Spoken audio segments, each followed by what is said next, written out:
views expressed on this broadcast of Step by Step Towards Emotional Sobriety with Dr. Alan Berger do not necessarily reflect those of Take 12 Radio, KHLT Recovery Broadcasting, or our affiliates. Take 12 Radio and KHLT Recovery Broadcasting are not affiliated with any particular 12-step fellowship.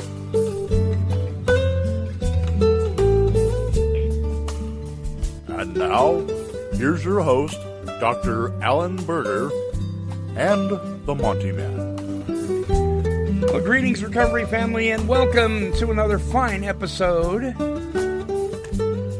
here at the world's only totally insane recovery radio station, Take12Radio.com, on your internet dial. And of course, this is Step by Step Towards Emotional Sobriety with our friend, Dr. Alan Berger. Dr. Berger, how are you this week? I'm ready to take another step towards emotional sobriety. Boy, was that corny. It's almost like we rehearsed that, and we didn't. Yeah, that's all right. Well, you know, we got to be a little insane to be doing all the work that you do, I do, and so many of these other fine folks. My goodness sakes, this is the number one, addiction being the number one health threat in our country today. Yeah. We just need to be on the ball and on top of this stuff all the time. Very true. Very true, Lonnie. And that's what we're really dedicated to, is to trying to share with people some concepts that will help them establish this emotional sobriety in their lives. And what I know is true is that if people do this and they're in recovery, it's going to ensure their emotional well-being in the recovery, which then ensures that they're going to have a lot more stability, which then obviously, relates to people staying around longer. Because really, at least in most circumstances, people that I've worked with and sponsored and helped and myself as well, the alcohol, the narcotics, those were just an outward manifestation of an inward condition. They were never really the problem. Yes. Yeah. Yeah. Now, there's no question that they created some of their own problems. Sure, you bet. What alcoholism and other drug addictions do. But you're right on with this, is that we had to get down to causes, right? Yeah. And what we're talking about, and, I think I mentioned to you before we went on the show, I'm just coming back from St. Louis, Missouri, where I was invited to come and do a 3-day retreat on emotional sobriety. And this was a very, very powerful retreat. And if those listeners are out there are interested in that, there are possibilities for me coming to their community and doing this.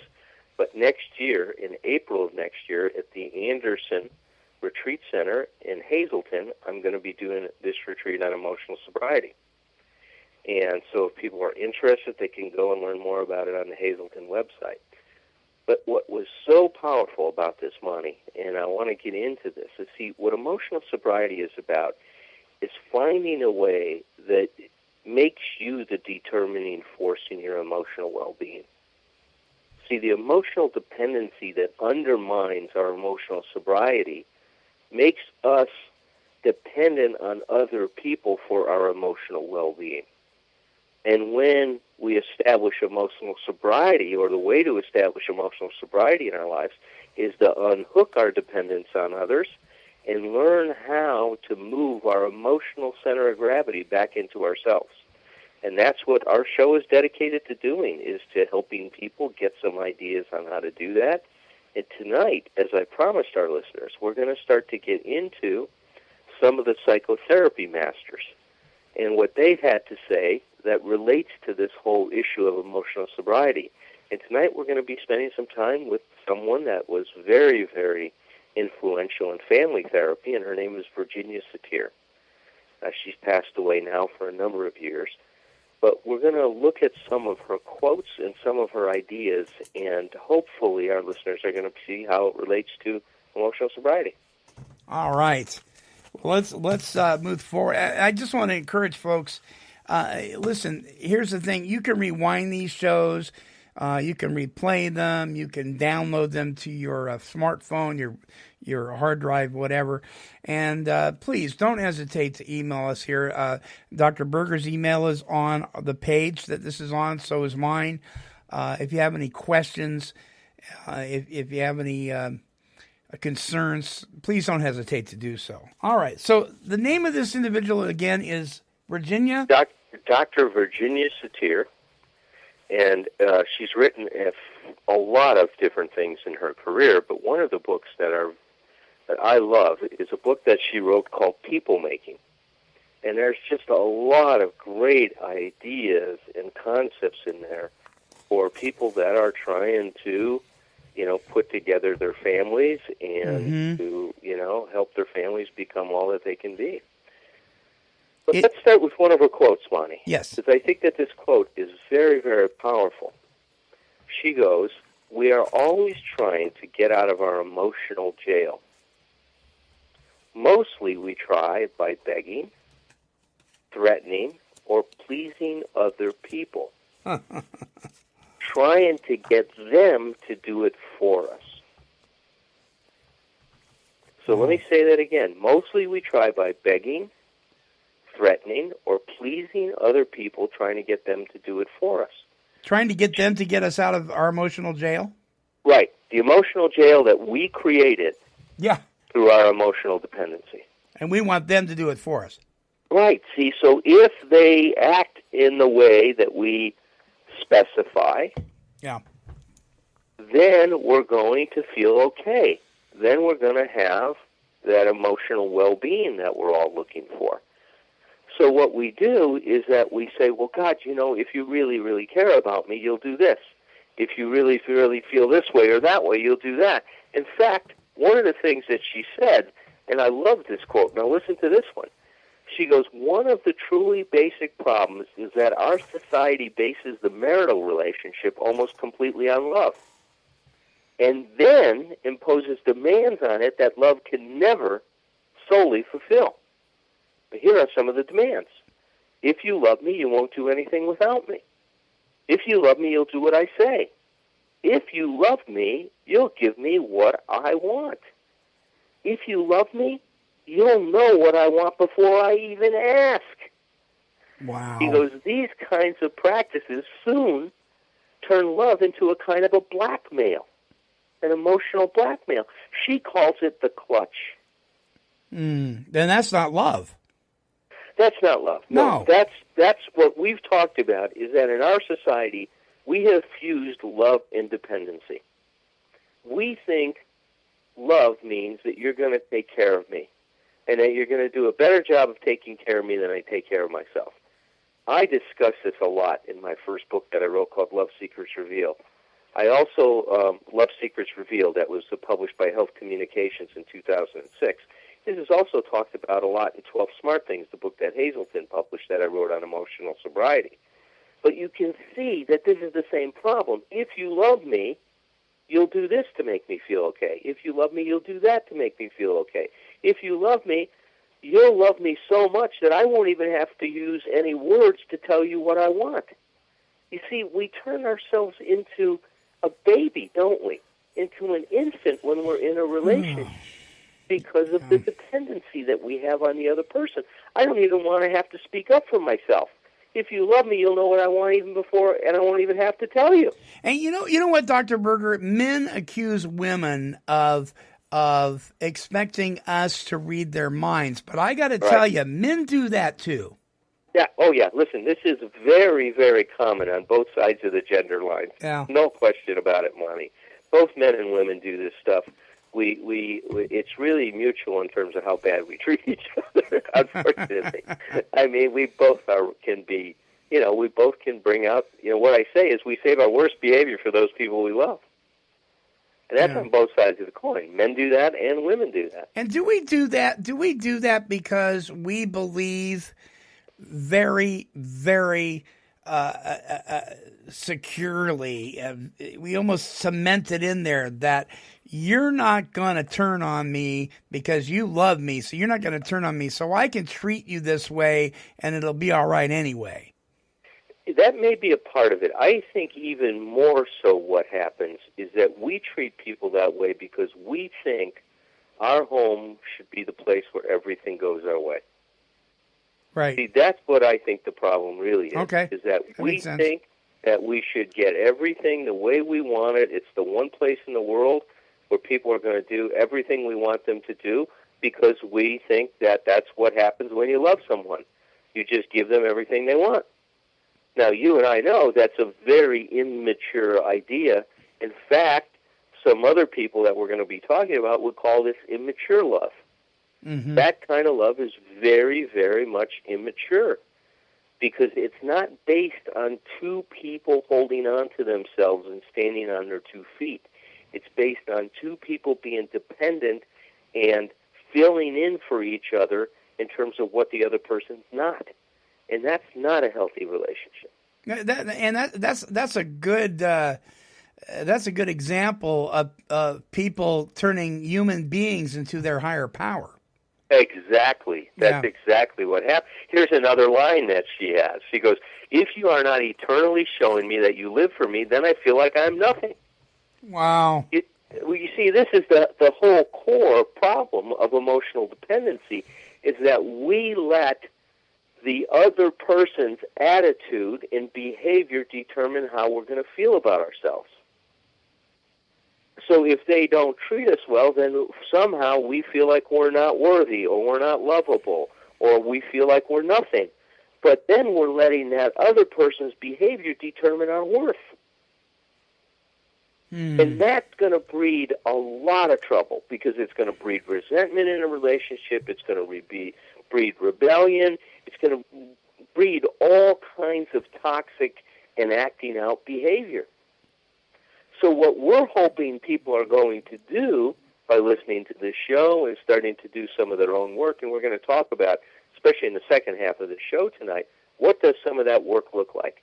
And I want to share a few examples, and obviously I'm going to keep people confidential from the retreat that we did, but I'm going to show what does it mean to hold on to yourself and what kind of work needs to take place. And I'm going to give a few examples of some of the people that did this work at that emotional sobriety retreat that I just conducted. Excellent. Before we go any further, give me the spelling of this doctor's name so we can post this and her book on the website. All right, it's Virginia Satir, Satir, PhD. The book was published in 1972, and it's called People Making. Okay, if we can get that, I'm pretty sure it'd probably be on Amazon or on one of those. That's right. You should be able to pick it up there. Yeah, we'll put a link on the page. Before we go to break, let's talk about one more of her quotes. Yeah, let's do that. Then when we come back, we'll talk about the emotional sobriety retreat. This is what she said, and it's interesting because Ernie Larson made a very similar comment. But I'm going to read hers first, and then I'll read Ernie's. She goes, "When something goes wrong in my relationships, I try to make a picture in my mind of a circle with myself in the middle of the circle. And then I ask myself, what part in my problem are my thoughts playing? What part in my problem are my fears playing? What part in my problem are my expectations playing? My interpretations? What part in my problem are my lack of faith to be able to grow playing? Or is my lack of faith in being able to grow playing?" So what she does is, instead of looking at what the other person is doing wrong, right, she's taking a look at what she's doing to contribute to the difficulties. Remember the emotional sobriety inventory that we asked people to do. In that inventory, we're asking people to identify their unenforceable rules, their claims, their demands, their unreasonable expectations, and the consequent unhealthy dependence. Well, that's what Virginia is doing, exactly what she's doing when she talks about when something goes wrong, I try to make a picture in my mind of a circle and I put myself right in the middle. And this is the thing that those of us that have established emotional sobriety do. when something goes wrong, it's a spiritual axiom, and this is written in the 12 and 12, I believe. It's a spiritual axiom that every time that I am upset, there is something wrong with me. It doesn't say it's a spiritual axiom. Every time I'm upset, it means that some fool is behaving in a way that they shouldn't. Right. It doesn't say that. It says I need to take a look at myself. And see, that's what really recovery is all about. It's about us taking responsibility for what's going on in our life, for what we're experiencing, and seeing what we can do to address that, to empower ourselves to take responsibility, to create a relationship and to create a connection with someone that we feel good about. And, I want to clarify something here for the listeners, because this is an issue that I used to balk at, and it was only because I didn't understand it. I used to say, well, sometimes something will bother me because what's going on is just simply immoral, unfair, and wrong, and my spirit is grieving, and there's some truth to that, but we have to understand that there's a difference between being stirred up inside to where we're not okay versus being burdened by something that's going on that may be wrong or unkind. I mean, today I can look at situations and really have a burden in my heart to pray for people or to help them and so forth, and it stirs something in me, but that's not the same as what we're talking about. We're talking about when we're getting really ticked off and torqued and upset and emotionally depraved because of other people's behavior, right? Yeah, but it's interesting. I'm not so sure I would split that in the way that you do, though, Monty. Because, see, I think that whenever I am being moved, let's say I see something that is just bothering me that I see in somebody else. Yeah. Well, if I don't own that that's a part of me too, right, then I'm going to get more righteous about that. It's like what we know is that any one of us are capable of some pretty horrendous things. Sure. And if I get really upset about something, it's probably because I haven't taken a look at how that, maybe not to the same degree it's manifesting in somebody else, but how that characteristic is operating in me. The more I accept all of me, the less I react to other people. So we can really measure it. Am I burdened by something to if it's moving in me and I'm getting upset about it, what's going on? Right. Am I not looking at how that shows up in my life? Because, what do we say? If somebody walks into a meeting and you don't like them, that's probably the most important person in the meeting for you. Now, why is that? Because that person is embodying something that you are disowning and not taking responsibility for. Sure. So if, let's say, that person is being self-centered and they're just thinking about themselves, well, that means that you haven't dealt with your own self-centeredness. See, so it's that kind of stuff is that when I start to accept all these different parts of me, then I'm less likely to judge and react feel righteous towards anybody else. Then I have compassion. And what do we say is the compassion we have in the program? There I go, but for? The grace of God. Right. Yeah. And I can say that about anybody. And so I can say that about any person. There I go, but for the grace of God. When I do that, I'm no longer judging. I'm no longer looking at that person, looking down at that person. Now I'm looking across at that person, and I'm experiencing an I-to-thou relationship. Yeah. Yeah, so I'm not having a knee-jerk reaction. I'm not stuffing a resentment. I can look at a situation. Yeah, I'm not trying to take somebody else's rotten behavior and elevate myself. Right. By saying, "Wow, look at them." Yeah. There's a great Bible verse where the guy goes, "Thank God I'm not like those other guys." Right. That is so, because when we do that, then we become that very person that we're criticizing. Well, exactly. I mean, that's the point of this. Yeah. This is what Ernie Larson said. Ernie Larson was the author of Stage 2 Relationships, Love Beyond Addiction. And he goes, In relationships, my lot in life changes not when I first demand change in others, but when I seriously take stock in myself.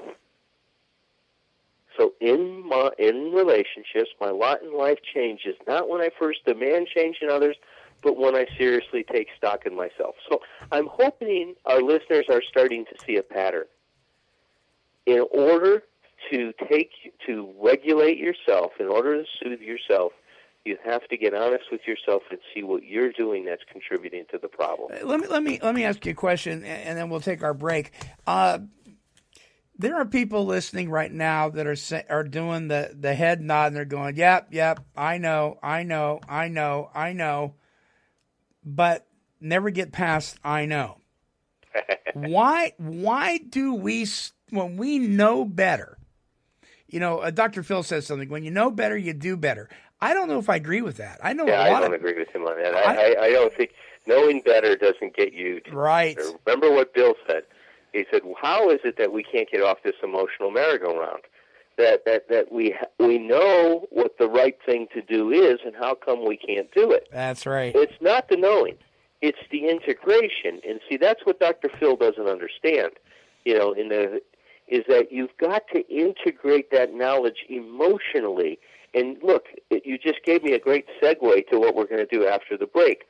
I'm going to give a few examples that are going to show our listeners what does Dr. Berger mean when he says, how do you integrate this stuff? So when we come back, I'm going to give a few case examples of people doing that. All right, super. Don't go away, folks. More with Dr. Alan Berger, step by step towards emotional sobriety when we come back. Hey there, it's the Monty Man, and I sincerely hope that you are enjoying this episode of Step by Step Toward Emotional Sobriety with our friend Dr. Alan Berger. It is a pleasure and an honor to bring back this workshop series for you.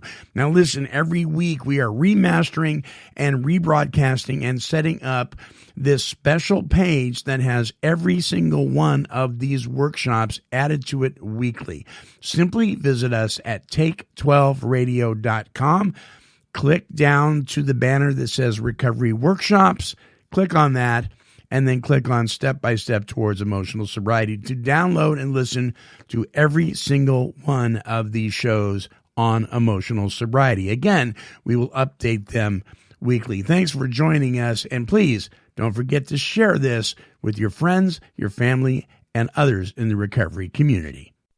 Hey, check it out. The best in recovery talk and positive music radio is now available on Apple Podcasts, iHeartRadio, Spotify, YouTube, and Podomatic. Simply visit any of these platforms and search for Take 12 Recovery Radio. Listen and download hundreds of our shows for fun and for free. Also available at take12radio.com. All right. Dr. Alan Berger is on the line with us. We're talking about emotional sobriety, of course, our favorite topic. And we're going to be launching forth here into the second half of this show. What's going on now, buddy?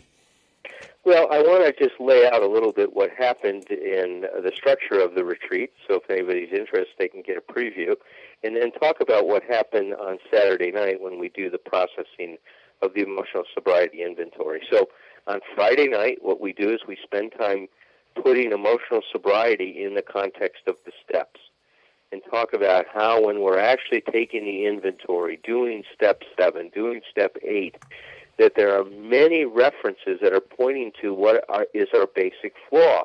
What are our emotional deformities that create so much problem in our relationships? And I believe that not only will people see that self continues to show up, but if they take another step deeper inside, it's the self that's determined by how people are treating us and feeling towards us. So deeper than the self is, in fact, this emotional dependency. And that's what gets us so self-centered, because we're so concerned with how we're being accepted, how we're being treated, how somebody's behaving towards us, that it's all about us. They've got to behave a certain way to make us feel okay, and that drives us in so many different ways, whether it's to be sexually exploitive of people in order to get them to validate us, and or whether it's to be a bully and get people to do things our way because we feel they must go our way for us to feel okay about ourselves. This shows up in so many different ways, Monty. So that's what happens Friday night. Then Saturday morning, what we did is we talked about some of the psychological concepts, and I talked about people like Virginia Satir and Ernie Larson and Fritz Perls and people that we're going to be getting into more as this show goes on. Eric Fromm, Dr. Nathaniel Brandon, all these great thinkers in the 1950s and 60s and 70s. And then in the afternoon, what we did is go through Bill's letter, and I asked everybody, or I taught everybody how to use the emotional sobriety inventory form, and they broke off in groups and wrote down some examples. So now Saturday night, we got together to process all these inventory forms. Now, obviously, I couldn't work with every individual in a group of 25, so I took volunteers. Well, the first guy that volunteered had been 6 months in his sobriety, and he was he was very frustrated. What he wrote, the frustrating or the upsetting experience in the first column of that emotional sobriety inventory was that his ex-wife, who divorced him because of his alcoholism, would call him and ask him for advice about things. Now, what he was saying to myself, well, look, what did you divorce me for? If you don't like me, and you don't think I have any value in your life, what are you calling up and getting my opinion for? So he was very upset about it and hurt. Now, I asked him, well, but what did you do? What did you say to her? Well, I helped her. It's interesting, isn't it? So it's very interesting, that's his first response. So then I said, so you had the style, because what we want people to do is understand, are you moving towards, moving away from, or moving against people? Well, he was moving towards. He wanted to please her. But yet he had all of these other feelings that were going on. Now, this solution of moving towards people means that you erase yourself. It means that you don't count. So you ignore your own feelings, and what you try to do is satisfy, gratify, meet the needs of the other person. Yeah. And you could really see how he did that. He didn't tell her he was upset. He didn't tell her that this had bothered him. He just tried to go ahead and help her with whatever situation was going on. But secretly, he's what? Resenting the situation. Silent scorn. That's right. Yeah. That's exactly right. He felt rejected. He was angry that she rejected him, and he was a bit, indignant inside, saying, well, God, what do you call me for advice, because you divorced me. So that's what he's saying. So let's look at what his unreasonable demand was, right? Yeah. His unreasonable demand was that she should know how he feels and how difficult it is for him without him having to tell her. Wow. That was his unenforceable rule. That was the demand in that third column. What's his unhealthy dependence? Well, his emotional well-being depends on her reading his mind. So I'm going back to the example you said. Do men do that? Well, here's an example. Yeah. Right? He was doing that exactly. Now, the fifth column is what do you do to hold on to yourself? So that's the piece of work we were trying to do. So in his mind, he had two options.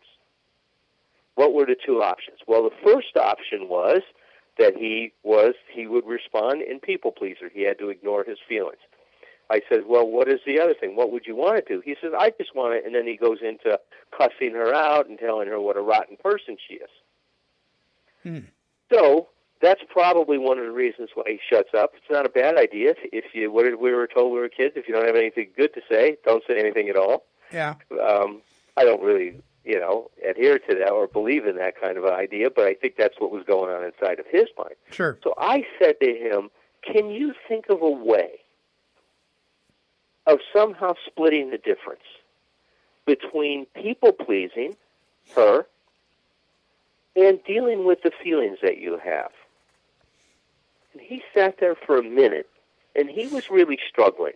And I could see that in his, silence, he was really doing some work. And then he says, so eloquently, he says, I could say to her, and then he mentions her name, we're going to use the name Pat, her name wasn't Pat, but we'll use the name Pat. He goes, Okay. Pat, listen, I really, really want to be there for you. I still care about you, but I've got to tell you that this is very painful for me.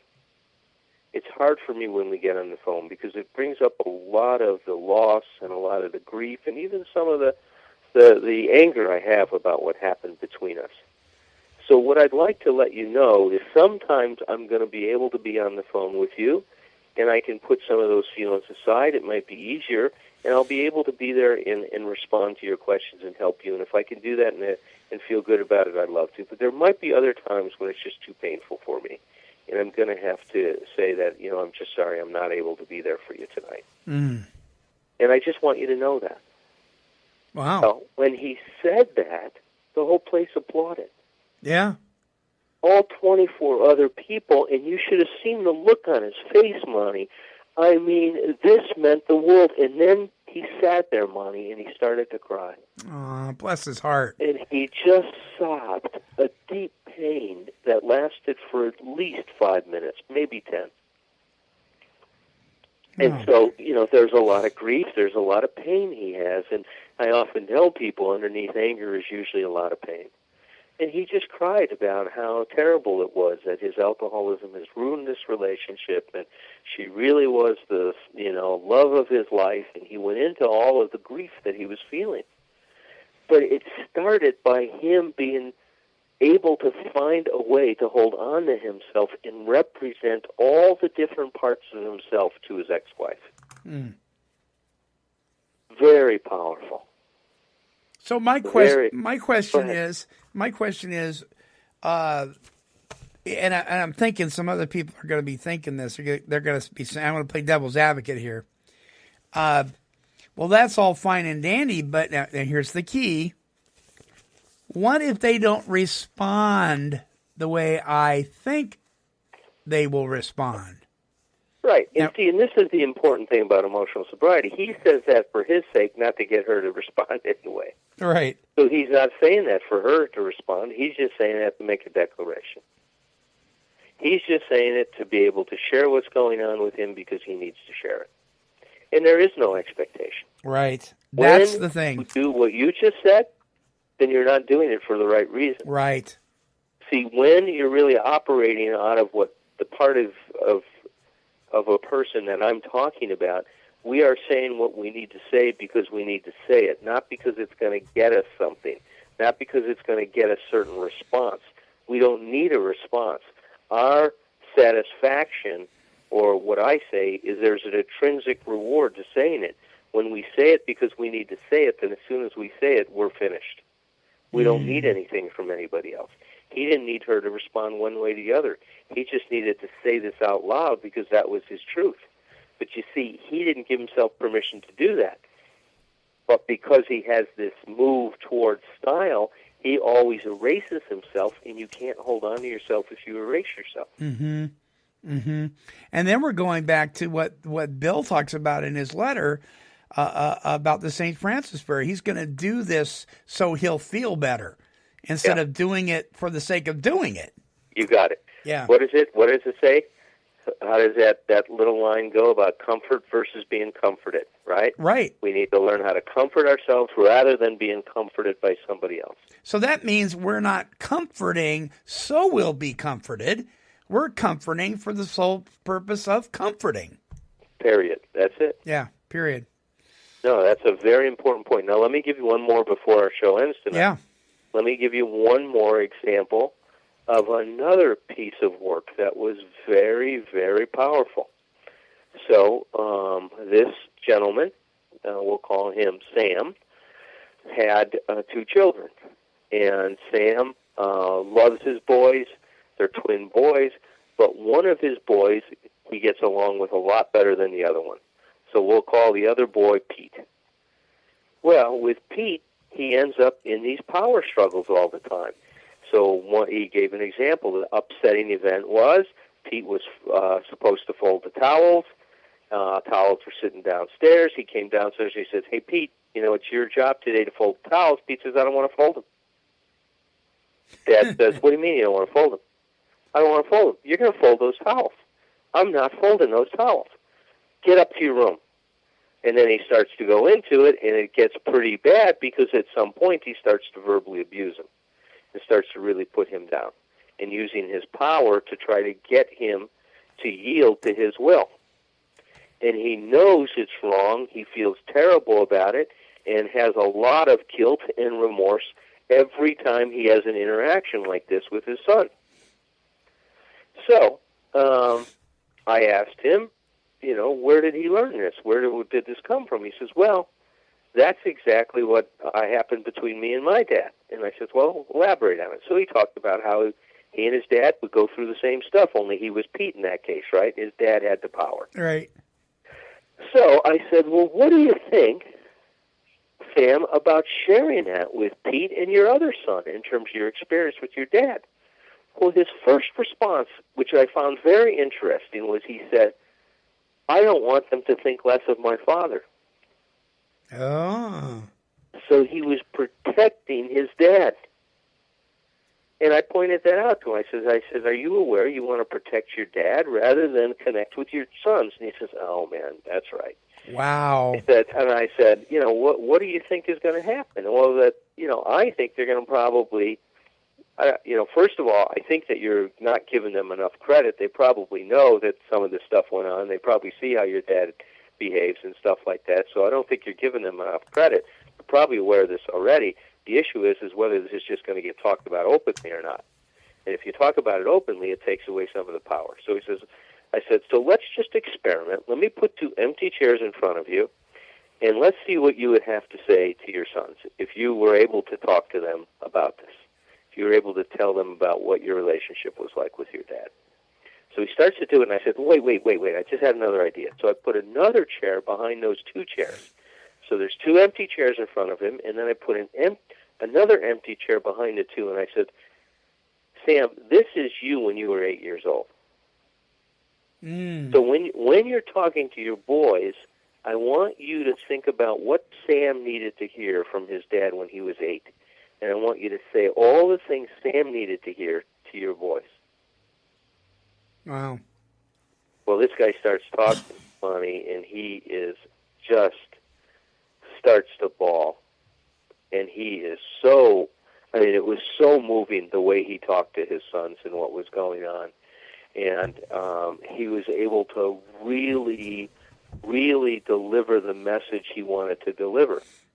And then we talked about, he says, and I really want to clean this up. So I said, okay, well, I've got a suggestion then, because what you want to do is to have a different relationship with your boys, especially with Pete. And so how about if you did this? How about if you say, look, from now on, it's about being respectful. I'm not going to pull this power over you. I'm going to talk about what's going on. We're going to try to figure out we're going to talk to each other. We're not going to do this kind of stuff. I said, so great. So what you could do is say, look, there's going to be $2 that's going to sit on top of the TV all the time. If I start doing that other behavior, you don't have to say anything to me directly. Just go grab one of the bucks off the TV. That'll tell me I'm doing this power over thing on you that I don't want to do, and I will stop and back off and, essentially work my 10th step. So not only was he able to say the things to his son, but we were able to come up with a system that he could, install in his family, in his relationship with his boys, so that they would be able to give him some feedback and feel safe in doing it. And wow. He was just, you just saw at the end of this work, first of all, everybody in the group just really supported Sam for the work he had done and the risk he had taken and how he opened himself up. And they were all saying to him, boy, if you really did this with your boys, it would change your relationship with them so much.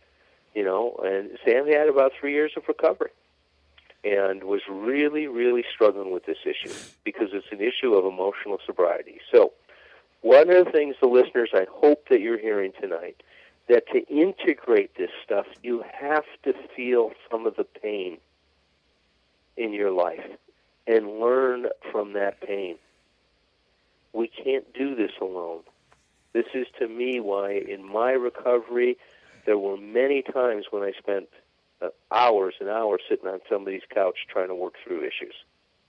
And I think that if you go to a good therapist, they can very much complement what you're doing in your recovery. And if you're interested in more of this, please check out the retreat I'm going to do at Hazleton next year. You know, it's spiritual surgery is what it is. And, when I was getting ready to have my hips replaced, I knew that there was going to be a horrific recovery. I knew that there was going to be pain medication. I knew there was going to be withdrawal. I didn't know how bad, but I knew it wasn't going to be any fun. Right. But the choice was, don't ever walk again, even the little that I can do now, but not at all, and continue to be in horrific pain, or go through it, not around it, not over it, but through it, and recover.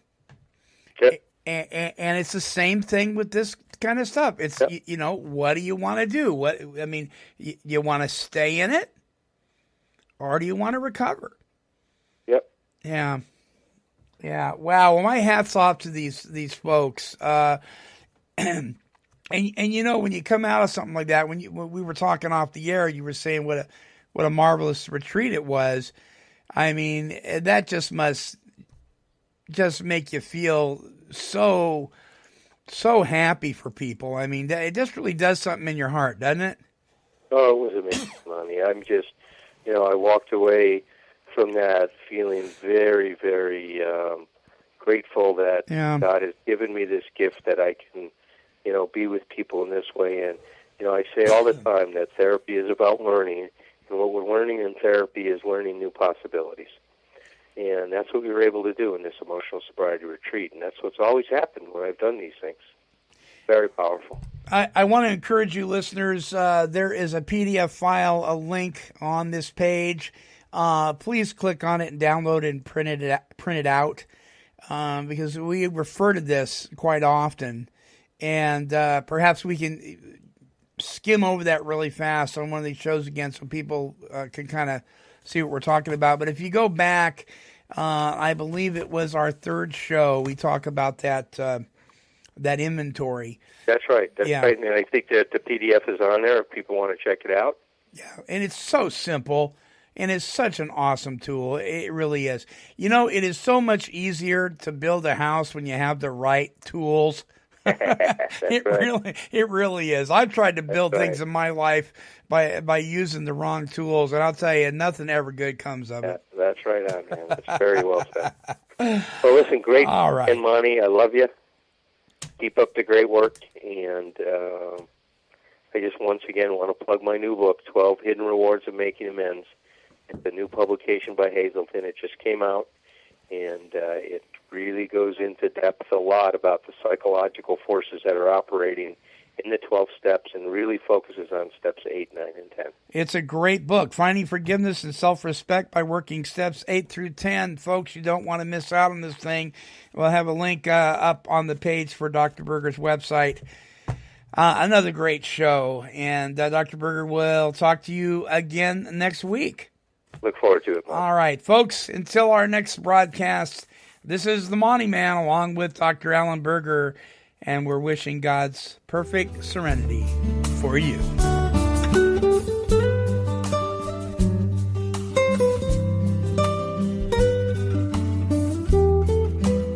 This has been a broadcast of KHLT Recovery Broadcasting.